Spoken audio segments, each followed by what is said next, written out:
And now, your feature presentation. Welcome back to another Untitled movie review. I am one of your hosts, Matt Rohrbeck. Alongside, he's allergic to tomatoes, but he is tomato meter approved, Eric Marchin. Matt, how are you? I'm good, man. How about you? I'm feeling a little Bergman-esque, melancholy, reflective. I think for more work for you to do, I think you should sort of change this to black and white. Yeah, I could. That wouldn't actually take too much work. But yes, today we are reviewing Mia Hansen-Løve's Bergman Island, starring Mia Wasikowska, Vicky Krieps, Tim Roth, Anders Danielsen Lie, and more. One of our last films, Eric, that we watched at the 2021 Toronto International Film Festival. We watched it actually after the festival ended. We kind of decided that we would, the movie comes out, this Friday, October the 15th. We would hold it until the release of the film. That way it was, I guess more relevant to everyone since we waited anyway. And it snuck up, and I know it was one of your favorite. You could say it creeped to my top spot. Vicky Krieps definitely better in this movie than she was in Old. And there's also a beach in this where they throw jellyfish, which I have never seen in a film before. A jellyfish fight? Yeah. That's like, what a trope, man. Come on. But yeah, it was snuck up there and was one of your favorite films of the festival. Or my favorite. Whoa! Petite Maman and Bergman Island are interchangeable. It just depends on the day, but like, what mood you're in, because both movies, I mean, if you're in for something that's maybe a little bit shorter with childhood whimsy, but that's not too whimsical and also very poignant and moving, and you need a good emotional cry, Petite Maman is your film. If you're looking for something that is a little bit more mature and grounded and looks at both a relationship that maybe is straining, but also the artistic process, the artistic process, but the relationships that we have to the artist that we cherish the most, in terms of, can we separate the art from the artist, and how once the artist is gone,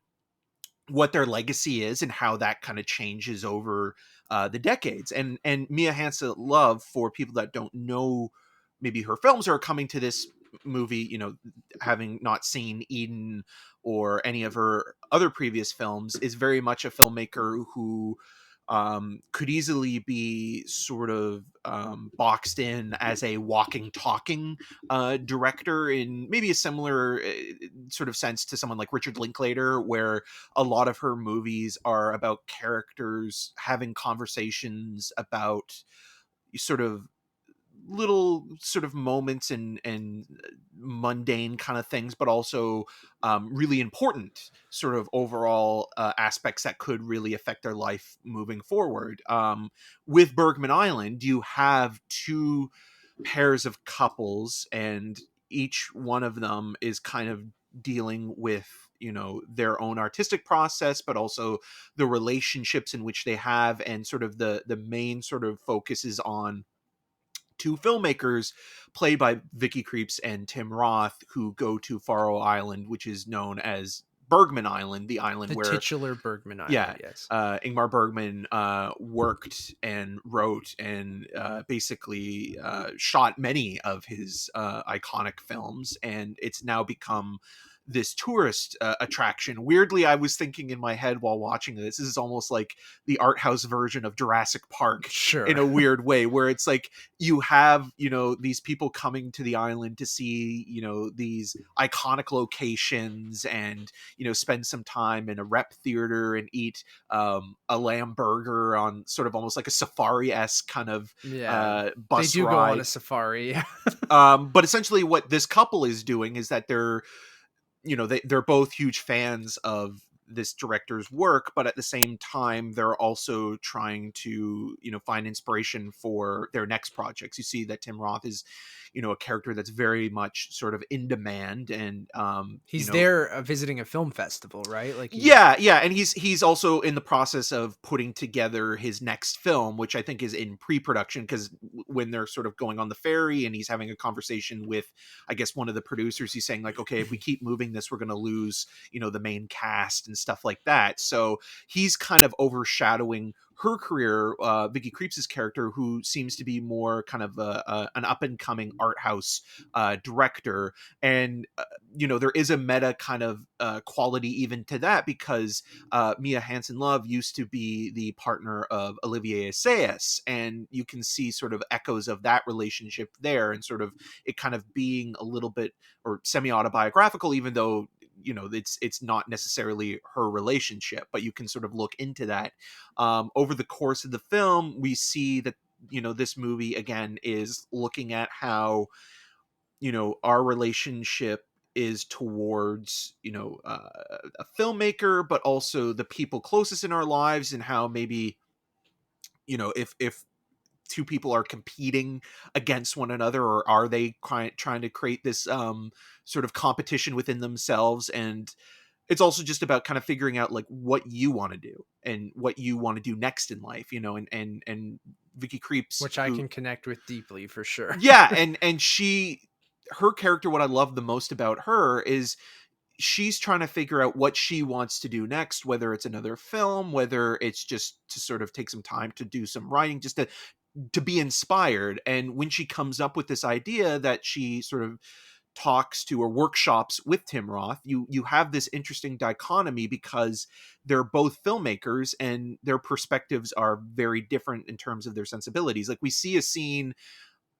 you know, one of Tim Roth's characters' movies being played at this, you know, rep theater, and it almost looks like Irma Vep in a lot of ways, but it almost kind of comes off as like a slasher film, Yeah. where the movie that Krieps has in mind is very much what Mia Hansen-Løve is known for, which is this walkie-talkie kind of movie about relationships and a very life, and and a very emotionally devastating moment in the character that she's writing. And then on top of that, you have this wonderfully layered performance also by Mia Wasikowska, who has to do a lot with what the text is sort of hinting at, and it's a hard character to pull off, to bring a reality to. And I think that her character and that performance is really a standout. And I don't really care for ABBA, but there's a dance sequence, you know, great ABBA dance sequence. Yeah, this was very happy about, that works really, really well. But yeah, I was just overall taken by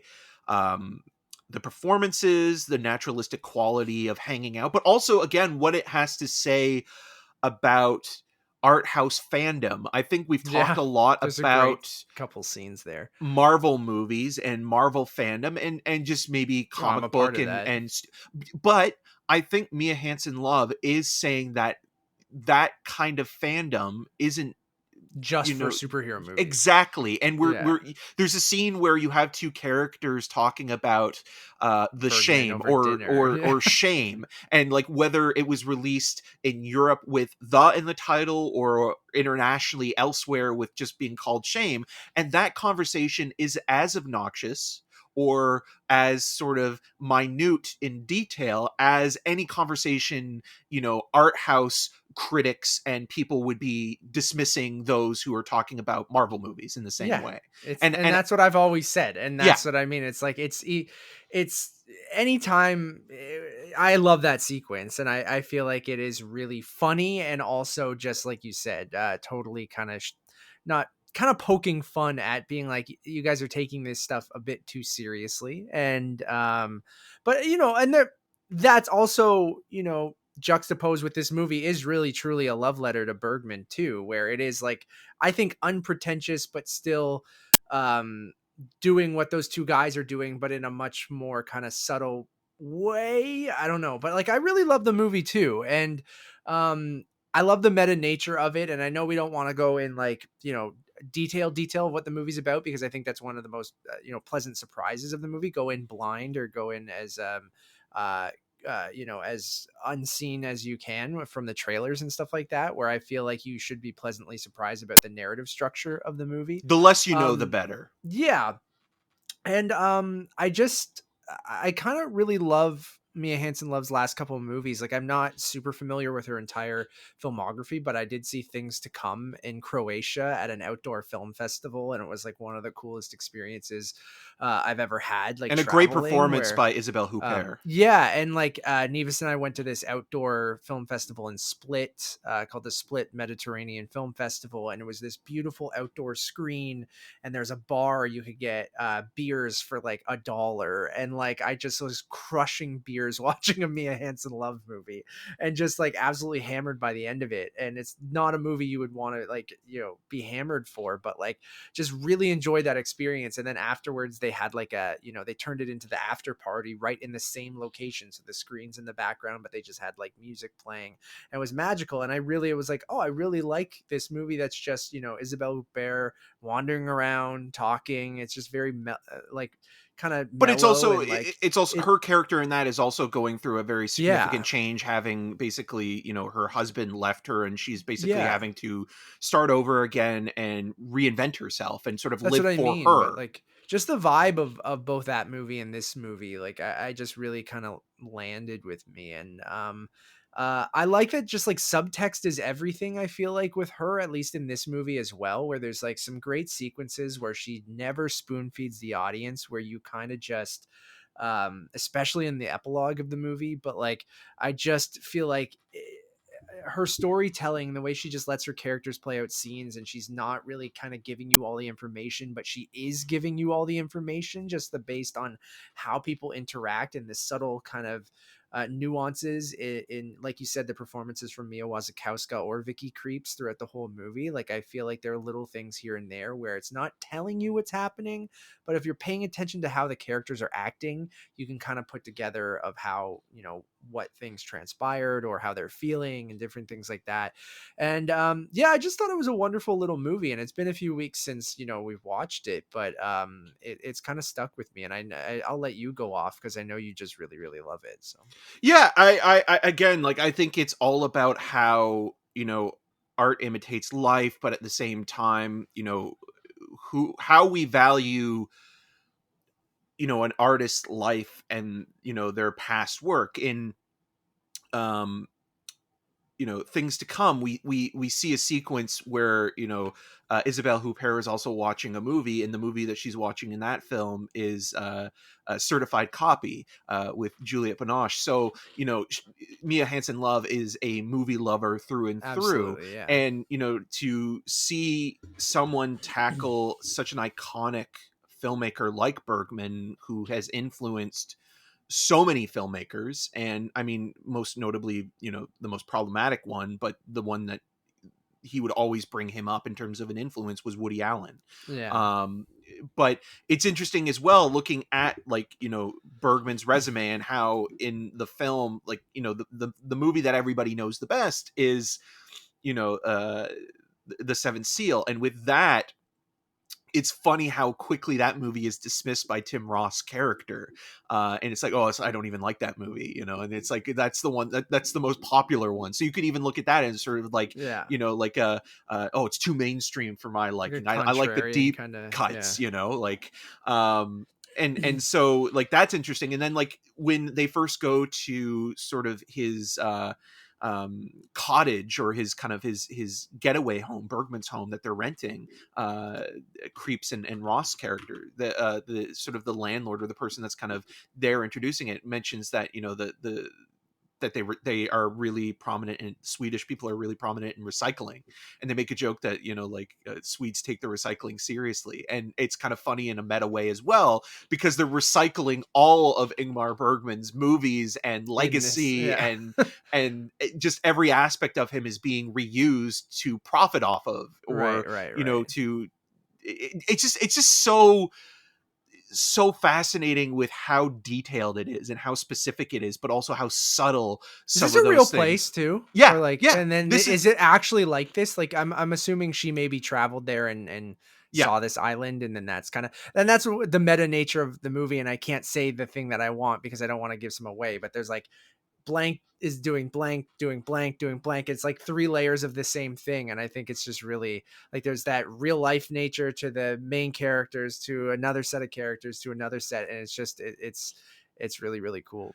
Yeah, it's just one of those things where you think of like, okay, how the US, when it comes to what, or North America in general, I should also include Canada in this. When we look at what we consider worthy of praise and sort of turning into something iconic, you look at Universal Studios or Disney or things like that, and how they've Sure. created event theme parks and things like that. And then the Swedes have turned sort of the most morose, Yeah.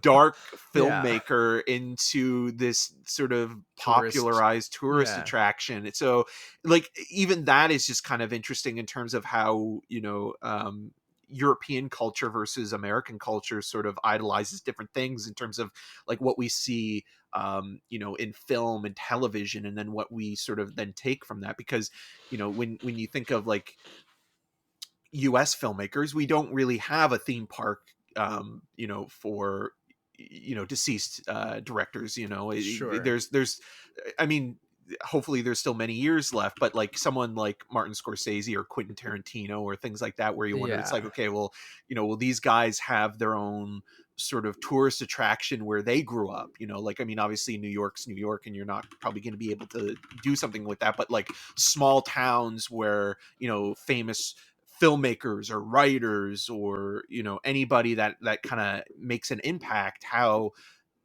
people take advantage of that and sort of find an opportunity to kind of exploit that in a way that gets notable filmmakers or others kind of interested to see where their favorites kind of maybe grew up or found inspiration from. And if you're looking for inspiration in that area, you might also be disappointed if you don't get that inspiration. And if you're also Mhm. comparing yourself to that other filmmaker, that's also something that I think is very dangerous, because Yeah. you're setting yourself up for failure. And like making a film that's called Bergman Island, all you can think of is, oh, this is going to be a situation where this filmmaker is going to try to write Their Cries and Whispers or something like that. And it's like, you're not going to make that movie. You're just not. It's not going to happen.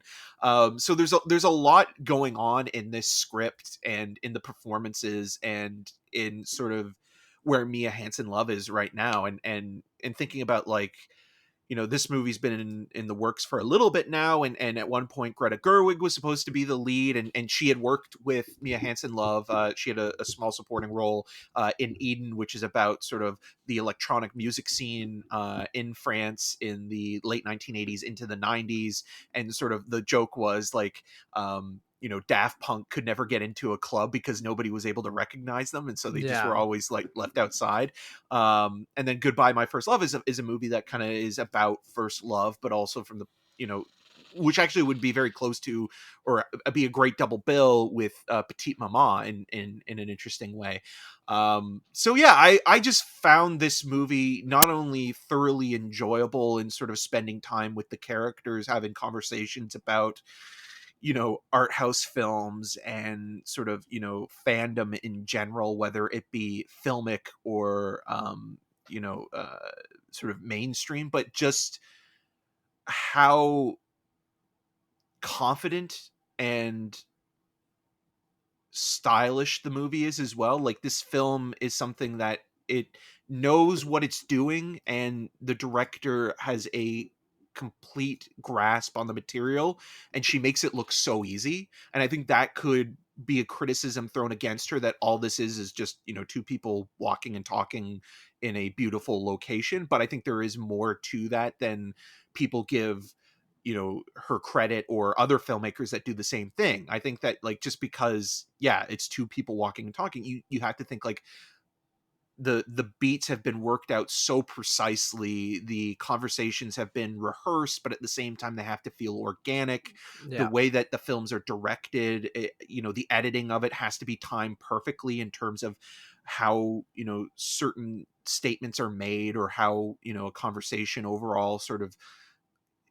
is conveyed and sort of maybe echoes throughout the rest of the movie, or if it doesn't. And those things are so important to a movie like this, that I think that if it were to fail, it would be easier to criticize it and saying, oh, well, I guess it's not effortless. And in this case, like, I think that this, as a technical feat, as well as an emotional one, as a well wrought one, um is firing on all cylinders. And it's just one of those movies that, again, like, there's some details that you might forget over the weeks and months to come, especially if you're a film critic watching 2 or 3, 4 movies in a I week. know.